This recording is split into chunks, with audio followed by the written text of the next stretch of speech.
Scientist हो जाए, doctor हो जाए, इंजीनियर हो जाए, शादी विवाह करने से पहले कोई अच्छी नौकरी उसको मिल जाए, इतना प्रयास करते हो। जब वो बेटी किसी अधर्मियों के चक्कर में पड़ जाती है, शिकार हो जाती है, तो कितना पीड़ा होता है। इसके नाते निवेदन करूंगा माताओं से, मैं निवेदन करूंगा पिता तो बुजुर्गों से कि आप अपने बच्चों को एडमिशन कराते हो कॉन्वेंट स्कूल में, और कॉन्वेंट स्कूल में एडमिशन होते ही संस्कार सारे खत्म हो जाते हैं। जब हम साधु हैं, अगर मेरे बारे में सब लोग उल्टा सीधा टीका टिप्पणी करेगा तो एक दिन आपका भाव बदल जाएगा, है बाबा तो धर्मी। जब सब लोग कहने लगोगे तो स्वाभाविक है उसमें दो चार भक्त भी मेरा होगा, कहेगा नहीं सही में। जब इतने लोग कह रहे हैं कि बाबा ऐसा है तो वाकई में बाबा ऐसा होगा। तो होता क्या है, कॉन्वेंट स्कूल में जब अच्छा 2 से 3 से 4 से ही इस प्रकार के पठन पाठन हो जाते हैं कि व्यक्ति के मन में ऐसा दुर्भावना उत्पन्न हो जाता है, वो संस्कार बांधी रह जाता है, डॉक्टर हो जाता है, इंजीनियर हो जाता है, साइंटिस्ट हो जाता है। लेकिन जब वो बेटा नौकरी करने लगता है तो स्थिति क्या हो जाती है कि 3 बेटे को आपने तो पाल लिया। जब वो बेटा उस लायक हो जाता है कि आपकी सेवा करे तो क्या होता है, मम्मी 6 महीना हमारे पास रही हो, पापा 6 महीना भर के भैया के पास। अब बताओ, वो माता पिता 3 बच्चे को, 4 बच्चे को, 5 बच्चे को पढ़ा कर लिखा कर डॉक्टर बना लेता है, लेकिन वो 4 बच्चे 5 बच्चे 2 माता पिता अपने माता पिता को नहीं देख सकते हैं, नहीं पाल सकते हैं। वो क्या करते हैं, आप शहरों में जाना देखना तो वृद्धाश्रम आपको मिलेगा। बताओ, श्रवण कुमार जैसे जहां पर बेटे जिस देश में उत्पन्न हो, जहां पर राम जैसे, भरत जैसे, लक्ष्मण जैसे, भगवान कृष्ण जैसे, भगवान बलराम जैसे जिस देश में बेटे उत्पन्न हुए, आज स्थिति क्या हो गई कि उस माता पिता को वृद्धाश्रम में रहना पड़े। कितने दुर्भाग्य की बात है। आप चले जाओगे, आप देखते हैं हिंदू परिवार में 2 बेटा है तो क्या है, 10 बीघा जमीन है, 20 बीघा है, 100 बीघा है, 4 तले 5 तले का मकान है, 5 कमरे है, 10 कमरे है, दुकान है, व्यवसाय है, फिर भी माता पिता को अपने पास नहीं रख पाते हैं। लेकिन एक वो भी है 3 बीघी 70 बच्चे और सबके हाथ में एक पत्थर, फिर भी उसके माता पिता वृद्धाश्रम में नहीं पाए जाते हैं, क्योंकि उनके यहाँ धार्मिक शिक्षा दी जाती है। और आपके यहाँ डॉक्टर, साइंटिस्ट, IAS, PCS की शिक्षा दी जाती है। धार्मिक शिक्षा देने से आप घबराते हो, तो अभी क्या जरूरत है पूजा पाठ करने से, अभी क्या जरूरत है संतों के चरण समझ जाने को, अभी कौन जरूरत है मंदिर जाने से। अरे जब वृद्धावस्था आएगा तब मंदिर जाना, फिर क्या होता है, रोना पड़ता है आपको। देखो बेटा तुम्हारा नालायक हो गया, हमने इतना प्रयास किया, बेटी को यहाँ तक पहुँचाया और बेटा मेरा देखो कितना नालायक हो गया। मैं घटना 1 मिनट में बताना चाहता हूँ। एक माँ मिल गई हनुमानगढ़ी की सीढ़ी पर, और जब वो माँ मिली तो भाई हम लोग क्या है, हम लोग मंदिर में बैठकर हाथ फैलाते हैं और एक बार वो भी है सीढ़ी पे बैठ के हाथ फैलाता है। अंदर से लिखना है कि हम मंदिर में परमात्मा के पास हाथ फैलाते हैं, सबका कल्याण हो, आश्रम की व्यवस्था चले। और एक वो है जो माता पिता चाहे भाई परिवार ने निकाल दिया तो सीढ़ी पर बैठकर मांगता है, बस ज्यादा अंतर नहीं है। लेकिन जब वो माँ को मैंने देखा, एक व्यक्ति आया हमारे हनुमान जी महाराज थे, उन्होंने कहा राजदास जी कहाँ हो, चले जाओ नीचे कम्बल जरा बांट देना। मैं आया बांटने के लिए तो देखा कम्बल देने लगा तो माँ घूंघट की काढ़े की हाथ निकाली तो हाथ में सोने का कड़ा देखा, जैसे अभी महाराज जी का हाथ में देखो सोने का कड़ा है, ठाकुर जी भी महाराज जी के सोने में है। तो जैसे उसने हाथ निकाली तो सोने का कड़ा देखा तो हमने कहा, तब तक ध्यान कम गया जब उसने कहा कि नहीं मुझको कम्बल नहीं चाहिए, और दूसरे तरफ जितने मांगने वाले थे सब टूट पड़े एक दूसरे के ऊपर। तो हमने कहा भाई सोने कड़ा है तो नहीं हो सकती। मैंने कहा ले ले भैया ले ले, नहीं चाहिए नहीं चाहिए। हमने उस दिन टाल दिया। दूसरे दिन किसी का जन्मदिन था तो उसने कहा कि महाराज जी जन्मदिन है, तो हमने कहा केक से नहीं काटना, कुछ खाने के लिए ले आओ और हनुमानगढ़ी की सीढ़ी पर जो लोग आते हैं बैठते हैं उनको देना है। बोला कितना ले महाराज? हमने कहा 60-65 लोग ले आओ।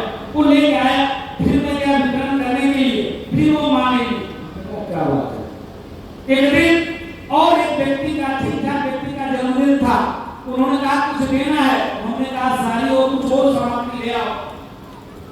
तो वहां तक जब पहुंचा तो साड़ी घट गई, तो उसने कहा कि महाराज ये पैसा लीजिए और दे दीजिए। तो जब मैं पैसा देने लगा तो माने नहीं, तो मेरे मन में चेष्टा लगा कि आखिर है कौन, एक दिन भोजन दिया नहीं गया, एक दिन कन्ना दिया नहीं गया, तो सीढ़ी पर बैठी क्यों है, क्यों सीढ़ी पर बैठी है, भीख भी नहीं ले रहा है। तो मैंने पूछा, तो बोला कि क्यों बाबा जी आपको कोई तकलीफ है क्या, क्यों नहीं बैठने दे रहे, क्यों परेशान कर रहे हो? मैंने कहा नहीं माँ, 3 बार मुझसे मैं मिला और तुम कोई चीज ले रहे हो, मामला क्या है? तुम तो भीख मांगी लगती नहीं। रोते हुए बोली भैया बेटे को कोट साधुवाद है, आभार है, धन्यवाद है। वो बेटा लाया था हनुमानगढ़ी का दर्शन कराने के लिए और बोला कि भैया यहीं रुको, हम तुम्हारे लिए प्रसाद लेकर आता हूँ। और वो बेटा जब से गया तब से गए नहीं किया। तो बेटा कहाँ रहता? बोला बेटा अमेरिका में रहता। बोला है बेटा अमेरिका में रहता। तो हमने कहा और बच्चे कहीं बेटी बेटा डॉक्टर है, बेटी साइंटिस्ट है, दोनों अमेरिका में रहते हैं। हमने कहा आपके पति? बोले पति 6 महीना पहले खत्म हो गए और पति बहुत बड़े अधिकारी थे देश के। तो हमने कहा तो ऐसी स्थिति क्यों उत्पन्न हो गई? बोले क्या करें बेटा, वो लाया और यहाँ छोड़ गया, उसको खूब खूब आशीर्वाद। समझो माता पिता का हृदय कितना विशाल होता है। माँ को बेटा ले आया, हनुमानगढ़ी सीढ़ी पर भीख मांगने के लिए छोड़ दिया, लेकिन माँ का भाव में जरा सा भी परिवर्तन नहीं आया। माँ के जब मैंने पूछा तो माँ जरा सा भी नहीं कही, वो कहीं बेटा और जहाँ भी खुशी से रहे, सुखी से रहे, संपन्नता से रहे, उसके बेटे उसके साथ ऐसा न करे, ये मेरा आशीर्वाद। ये माँ होती है। इसके नाते निवेदन करता हूँ अपने बच्चों को जरूर धार्मिक शिक्षा देना, गुरुओं के पास जरूर लेके जाना, जहाँ कथा करे, जहाँ प्रवचन हो वहाँ जरूर लेकर जाना। जब आप वहाँ लेकर जाओगे तो स्वाभाविक है कि आपको कभी क्या वृद्धाश्रम में नहीं जाना पड़ेगा। तो आपको बहुत बहुत साधुवाद। मैं अंकित जी को आशीर्वाद देता हूँ। अंकित जी की कृपा से महाराज जाने का अवसर मिला। मैंने उनसे निवेदन किया, उनके पिताजी को, उनके चाचा जी को बहुत बहुत धन्यवाद। रास्ते में खूब उन लोगों ने स्वागत किया, महाराज जी खूब नेता जैसे स्वागत किया, खूब माला पहनाया, खूब गाड़ियों से रिसीव किया। हमने कहा अरे महाराज हम लोग तो कथा में जा रहे थे, बहुत इनके माता पिता खूब आगे तो मित्र हैं, वो आप व्यासपीठ से वो आशीर्वाद दीजिए कि देश के लिए, समाज के लिए, संस्कृति के लिए, क्योंकि देश ने हमको बहुत कुछ दिया है, इस समाज ने हमको बहुत कुछ दिया है, इस प्रकृति ने हमको बहुत कुछ दिया है। हम भी देश के कुछ देना सीखे, हम भी समाज को कुछ देना सीखे। इसके नाते अपने लिए तो दुनिया दी, हर व्यक्ति चाहता है 1 दुकान, 2 दुकान, 3 दुकान, खूब मकान। जैसे भी महाराज जी ने कहा धन हमको भी मिलता, हम भी थोड़े थोड़ा करते हैं, धीरे से बढ़ा देते हैं। भक्तों को किसके में डालो जल्दी, कोई देखे ना, किसी को भी पूर्ति नहीं हो सकती, लक्ष्मी से किसी की पूर्ति नहीं हो सकती, लेकिन बैराग आ जाए, देश प्रेम आ जाए, राष्ट्र प्रेम आ जाए, समाज में सेवा की भाव व्यक्ति के अंदर उत्पन्न हो जाए, वो बहुत बड़ी उपलब्धि है। इसके नाते प्रयास करके हे माताओं, पिता तो बुजुर्गों, प्रयास करके अपने बच्चों को जरूर से जरूर धार्मिक शिक्षा देने का प्रयास करना, तभी ये देश एक समय तक के पूरे विश्व में सनातन ही सनातन था। आज हम 9 राज्य में अल्पसंख्यक हो गए। भारत में भी जम्मू कश्मीर में जो कश्मीरी ब्राह्मण थे पता है, जो कश्मीरी हिंदू थे पता है, 1,000 बीघा सेब की खेती थी, अखरोट की खेती थी, बादाम की खेती थी, काजू की खेती थी, साधारण चना की खेती नहीं थी, गेहूं और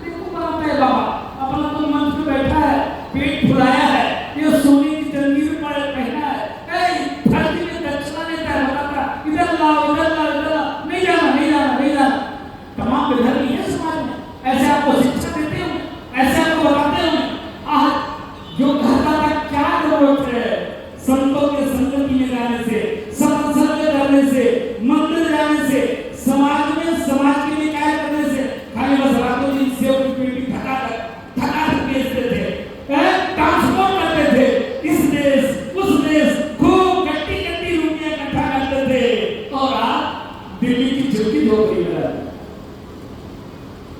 मार का पता नहीं कि दोनों क्लास गए थे, घर कब्जे कर लिए गए, उनके सामने में उनकी बहन बेटी बहू की इज्जत लूट ली गई। इसके नाते धर्मनिष्ठ बनो, कर्मनिष्ठ बनो, समाज के लिए, सनातन के लिए, संस्कृति के लिए और अपने जीवन के उपार्जन के लिए, परिवार के लिए करो। बहुत बहुत साधुवाद, बहुत बहुत धन्यवाद, आभार। पूज्य महाराज जी आपको, पूज्य अंकुश जी महाराज बहुत बहुत साधुवाद और पूरे आयोजक मंडल को खूब खूब आशीर्वाद। और आपके जो ठाकुर जी हैं मनमोहन, तो उन्होंने मन मोह लिया, फिर से दर्शन करने का अवसर मिले, ये अपेक्षा आपसे कि ऐसे ही अनुष्ठान, ऐसे ही आयोजन। और आपने कहा कि यहाँ पर नित्य प्रतिदिन 24 घंटे ठाकुर जी का नाम का जाप करवाएंगे, वो भी औरैया वासी के स्नेह से, औरैया वासी की कृपा से और औरैया वासी की योगदान से। तो महाराज जी तो नेक कार्य है, हमको भी कविता बुला लेने का घंटा, हम भी राम नाम करने के लिए है ना, ये बहुत बड़ी बात है ना भाई। टाइम निकाल कर 10 मिनट, 15 मिनट, 1 घंटा, 24 घंटे में आप निकाल कर आ सकते हैं और अपना योगदान करके और आप अपने कार्य के लिए जा सकते हैं। तो बहुत बहुत आशीर्वाद, मंगल कामना। ब्रह्मलीन राजेश्वर महाराज के चरणों में साष्टांग दंडवत प्रणाम। महाराज जी के हम लोग गाड़ियों में निरंतर इन्हीं की कथा सुनते रहता हूँ। बागेश्वर धाम सरकार ने इनके पुत्र गुरु प्रसाद शर्मा जी, गुरु प्रसाद जी से मुलाकात हुई थी। कई बार उन्होंने आग्रह किया वहाँ तक हमको पहुँचना है, तो आपको बहुत बहुत साधुवाद।